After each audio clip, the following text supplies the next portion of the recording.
अपने अपने इष्ट अलग होते।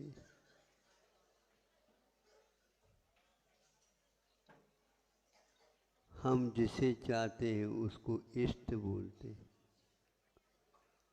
हम जिसे नहीं चाहते उसको अनिष्ट बोलते हैं। और इन दोनों में जो समान रहते हैं वो शिष्ट कहलाते हैं।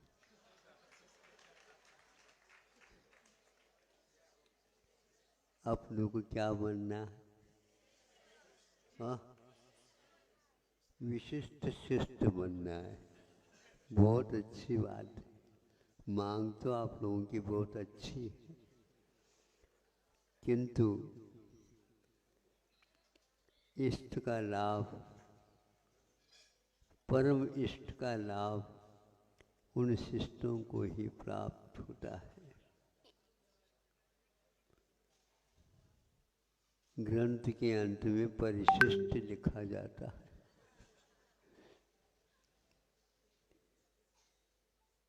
हम किस पंक्ति में हैं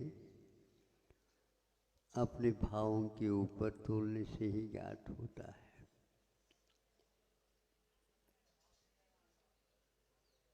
पिताजी हैं, उनके दो संतान हैं, एक लड़का है एक लड़की है। दोनों को वो लाड़ प्यार से पाल रहे हैं।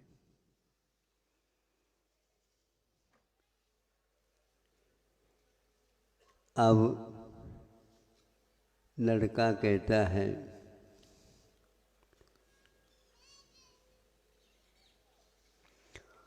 हमें मुकुट पहनना है,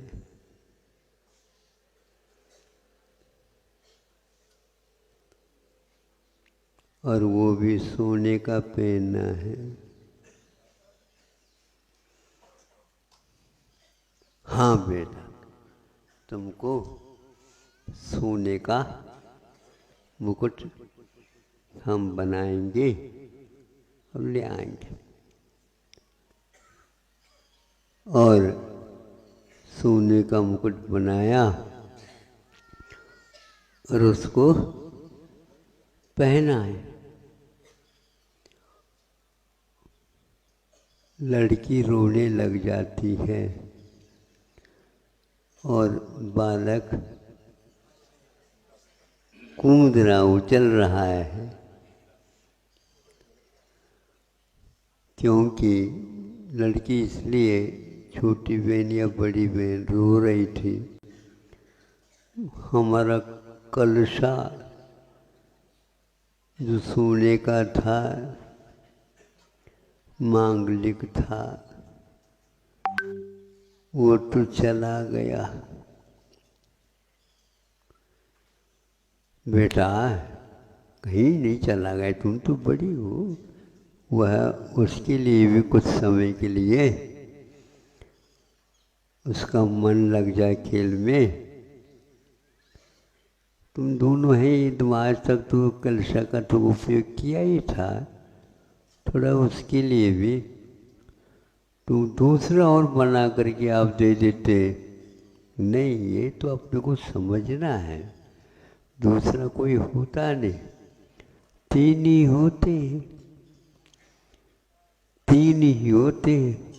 तो तीन के माध्यम से ही हम तीनों का अच्छा हो। यदि उनका अलग जो है मुकुट बना दे तो उसी में रह जाएगा, तुम्हारी ओर नहीं देख पाएगा और तुम भी उसकी ओर नहीं देख पाओगे। तुम दोनों यदि अपने आपस में नहीं देखोगे तो मैं तुमको देख कैसे सकता हूँ, क्योंकि तुम तो इधर हमारी ओर देख ही नहीं रही। तो पिताजी होते, फिर भी संभालने के उपरांत भी नहीं। वो लड़का तो आमोद प्रमोद में भरा हुआ ला करके मुकुट को दिखा रहा है। देखो, उसके मन में, बहन के मन में कुछ भी नहीं। ये तो आखिर हमारा हमारा छोटा भाई तो है, इसके आमोद प्रमोद में अपने को भी आमोद प्रमोद होना चाहिए। वो धीरे समझदार तो थी, वो बड़ी थी, और पिताजी ने संबोधित किया, हमें तीनों मिलकर के रहना है तो इस ढंग से रहना है। वो बहन सोचती है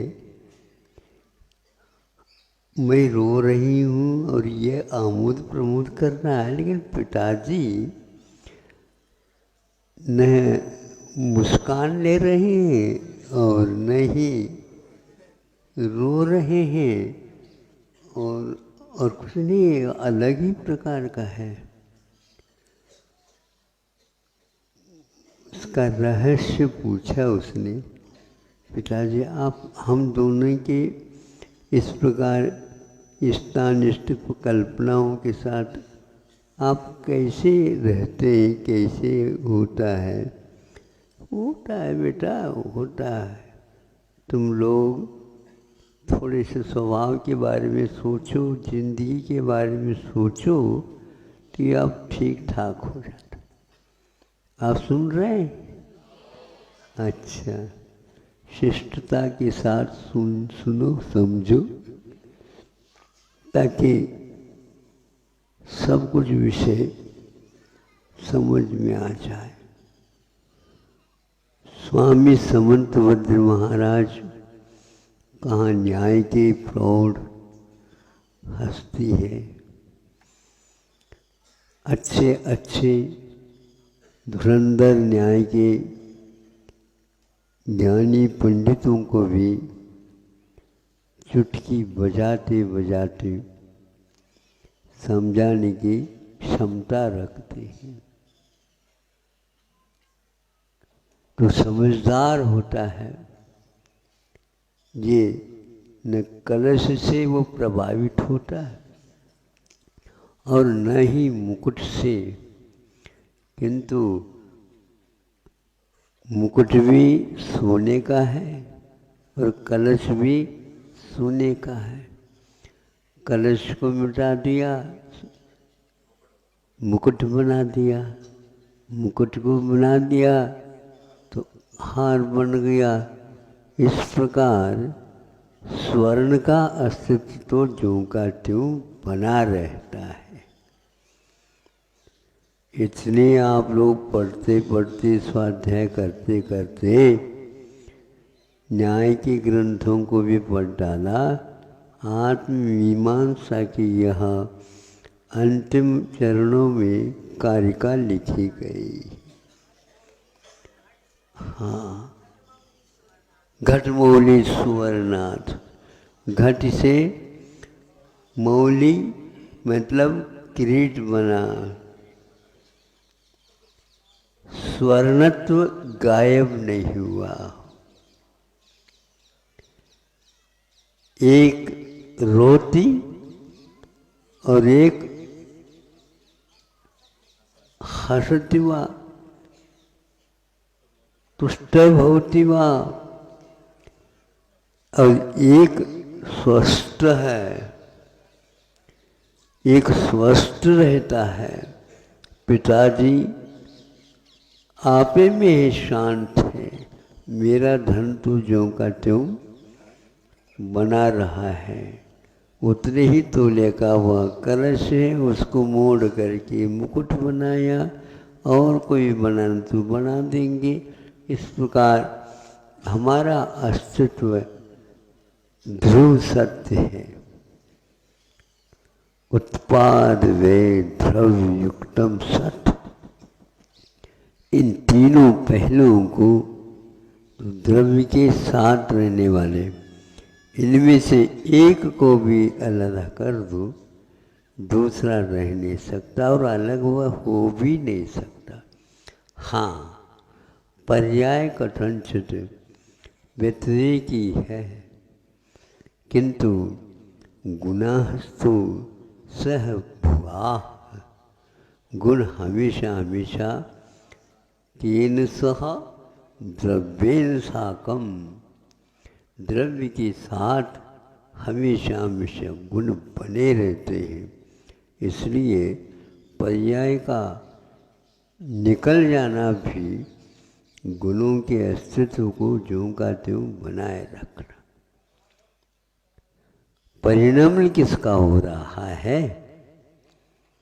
परिणमन किसका हो रहा है?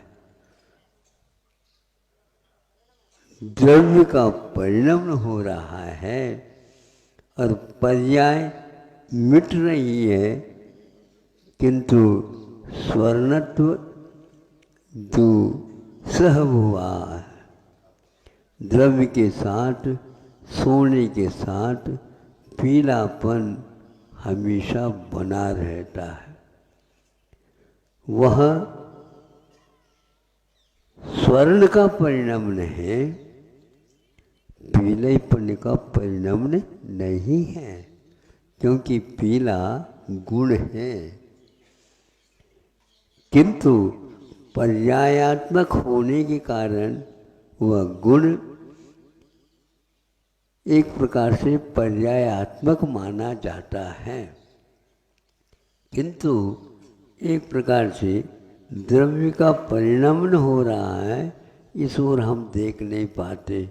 इसी को पज्जे मूढ़ा पर समया कहा गया है। हाँ, पर्याय में मूढ़ता होना यह मिथ्यात्व है। पर्यायों का चिंतन करना मूढ़ता नहीं है, क्योंकि वह स्थिर नहीं रह पाती, तो व्यक्ति वह व्यय को प्राप्त हो जाता है। किंतु गुण सहभुवा, गुणों का परिणाम नहीं होता, किंतु द्रव्य का परिणाम होता है और वह गुणात्मक पर्याय होता है। यह द्रव्य ही एक गुण के माध्यम से एक पर्याय से दूसरे पर्याय में परिणमन कर जाता। पर्याय का भी परिणमन नहीं होता, परिणमन नहीं होता, अर्थात पर्याय स्वयं परिणमन नहीं करते, किंतु परिणमन द्रव्य करता है, तो पर्याय की स्थिति समाप्त हो जाती है। गुण ज्यों का त्यों बने रहेंगे, किंतु पर्यायात्मक रहेंगे। तो इसलिए वह कलश मिटने के उपरांत मुकुट में भी पीलापन ज्यों का त्यों बना रहा। पीलापन एक प्रकार से सोना नहीं है, वह सोने के पहचान के लिए ये गुण माना जाता है। कितना सूक्ष्म विवेचन इस छोटी सी कारिका में चोट के विद्वान भी हिल जाए। उत्पाद वे द्रव्य, हंसना, खेलना और स्थिर रहना, स्वस्थ रहना। इसलिए स्वास्थ्य ठीक है आप लोगों के ना, आप लोगों को पूछ नहीं रहे हैं, आप सारे अस्वस्थ हैं। हमारे सामने कह देते हैं आप लोग, यदि है तो फिर, यदि है तो बालक को भी जैसे हंस रहा है उसी प्रकार उस बालिका को भी हंसना चाहिए। और दोनों जो है पिताजी की ओर देख लेना चाहिए कि हमारा अस्तित्व ज्यों का त्यों कायम रहता है, इसी में खुशी है। और पर्याय निकल जाने में भी खुशी होना चाहिए, और नया पर्याय जो आता है उसमें भी ज़्यादा खुशी मनाने की आवश्यकता नहीं है, क्योंकि द्रव्य का परिणमन जारी है। द्रव्य का परिणमन करना स्वभाव है, गुणों का परिणमन करना स्वभाव नहीं माना जाता। गुणात्मक पर्याय होती है निश्चित, तो उस गुण के रूप में अवान्तर पर्याय को प्राप्त कर देता है, द्रव्य कायम रहता है। इस सूत्र का जैसे एक प्रकार से संक्षेपीकरण करके परिणमन के बारे में कहा है, उसी प्रकार हिंदी में प्रवचन के समय पर हमने इसको, कोई विद्वान थे, महाराज हम जा रहे हैं, ऐसा कहा। तो हमने कहा आना जाना लगा हुआ है पंडित जी। आना मैंने जन्म उत्पाद, जाना मैंने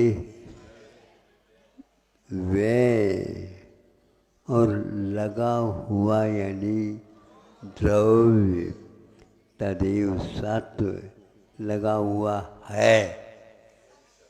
यह सूत्र का हिंदीकरण करके जब विश्लेषण किया तो वो कहने लगे महाराज ये तो तत्वार सूत्र का अनुवाद ही हो गया, इसमें क्या माना है? आना जाना लगा हुआ है, एक कविता नहीं है क्या है? मूक माटी में इसको दिया गया छाया के रूप में, आना जाना लगा हुआ है। इसलिए संयोग वियोग कितने भी होते रहते हैं, भले इष्ट का संयोग, इष्ट का वियोग, इस संग से हम मान लेते हैं, किसी के करने से नहीं होते। वहाँ बादल के भांति आकाश नगर कहा है, विद्वानों ने उसको आकाश नगर की उपमा दी है। आकाश नगर का मतलब आकाश तो आकाश है, उसमें नगर क्या है? बादलों की भिन्न भिन्न छवियाँ, भिन्न भिन्न आकृतियाँ उसमें होती रहती है, किंतु बादल या तो काला है या तो धोला, शरद ऋतु संबंधी, तो बादल तो आकार मिटती चली जाती है हवा के झोंके के कारण, किंतु श्वेत रंग का वह ज्यों का त्यों बना रहता है। इस रहस्य को नहीं समझ पाए और धर्मनाथ को वैराग्य हुआ। हाँ, बहुत दिन के बाद कह रहा हूँ, वो धर्मनाथ भगवान को वैराग्य हुआ और आप तो आकाश नगर को देखते देखते सो गए, जाग नहीं पाए। तो आपके जगाने के लिए थोड़े आ रहे हैं बादल, और आप सो रहे हैं, इसके लिए वह तटस्थ होकर के दिखने नहीं, कुछ नहीं, तो चल रहा है, उसकी यात्रा चल रही। हम आ गए यह मत कहा करो, हम जा रहे हैं ये भी मत कहा करो, नहीं समझे?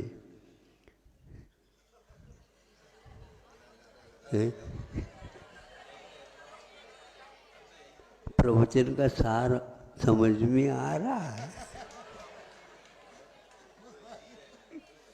बहुत बारीक है।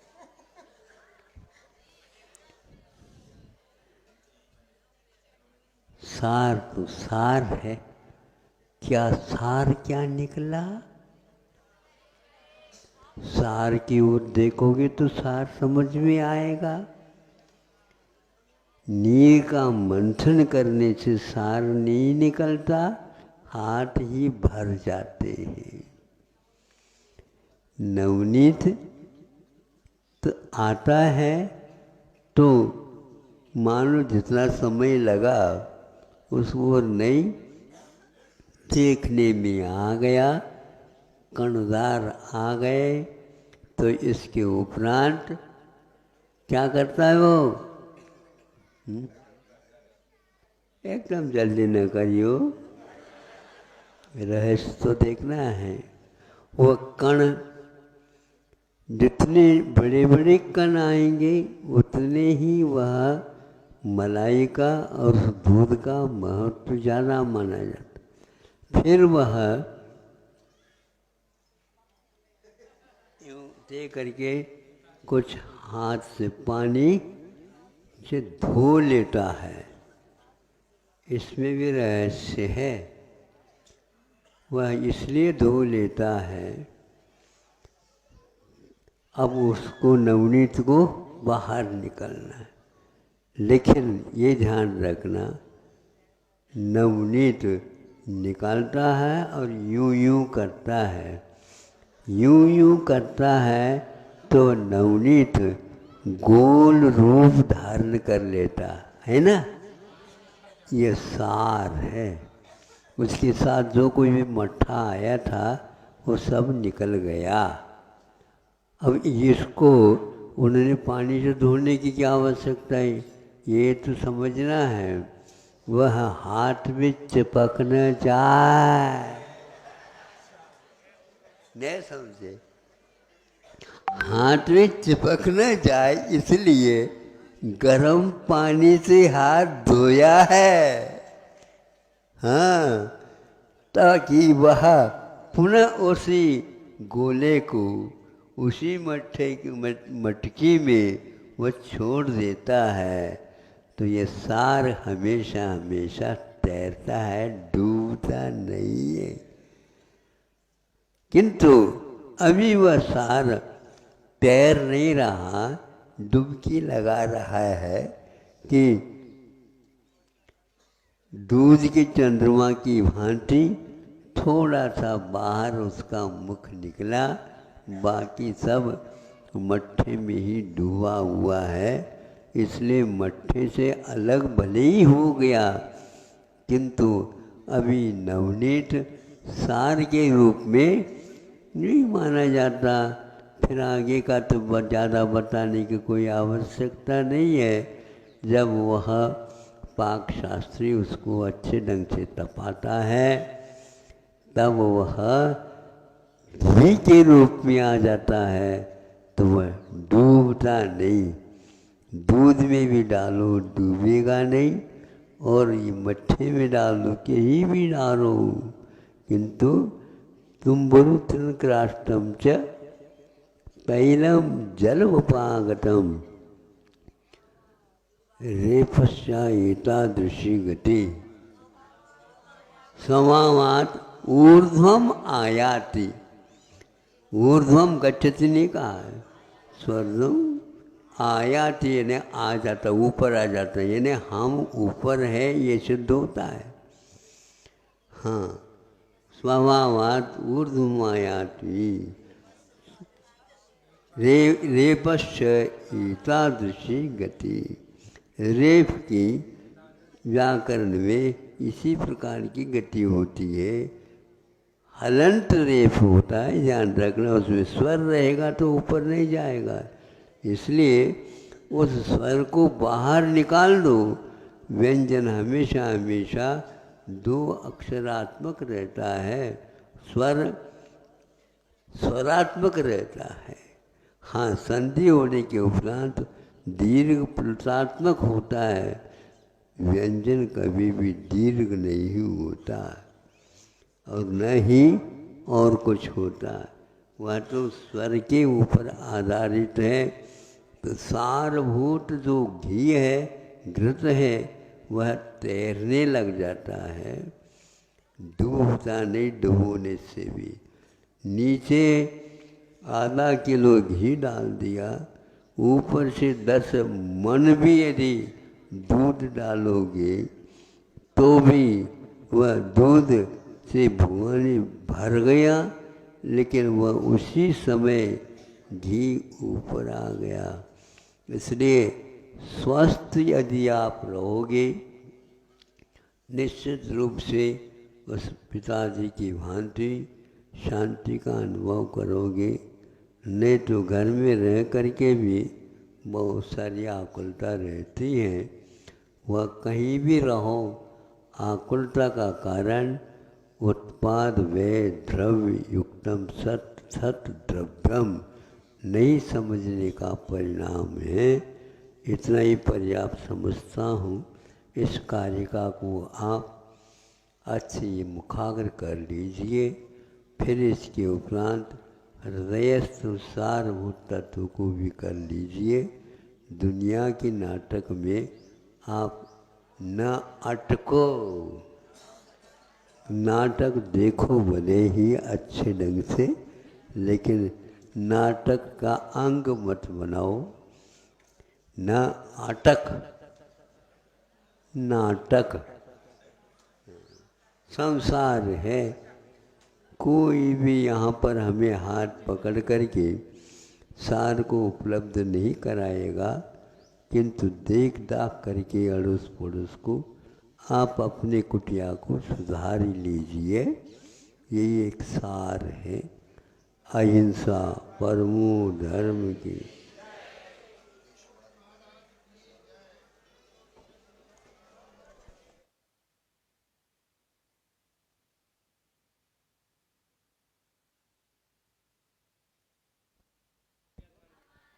आप सभी से निवेदन है, पड़गाहन वाले मास्क लगा के पड़गाहन करें। आहार देते समय मास्क का उपयोग करें और अंतर बना के सोशल डिस्टेंसिंग का ध्यान रखते हुए पड़गाहन के समय खड़े हों